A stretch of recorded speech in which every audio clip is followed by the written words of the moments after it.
Welcome to the slop farm. Enjoy the video. In this video, I will show how to add a website to Cloudflare.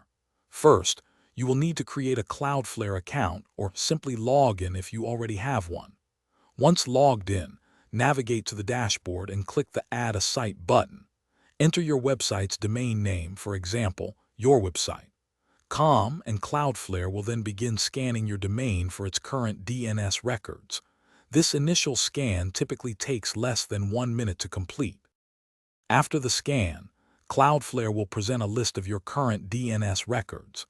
It is crucial to carefully review these records to ensure accuracy. You might need to add any missing records, such as mail exchange records for email services or specific subdomain entries.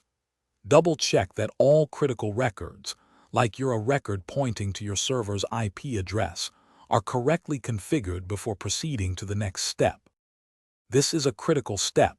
Cloudflare will provide you with 2 unique name servers. You need to log into your domain registrar's control panel, such as GoDaddy or Namecheap.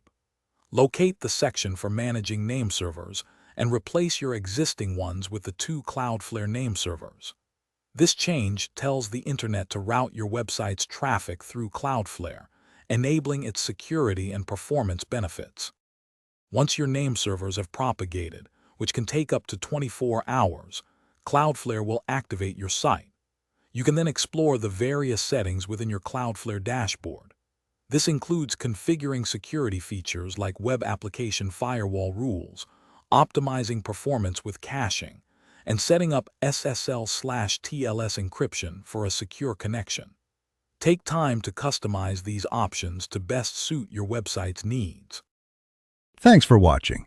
Consider subscribing if we helped you today.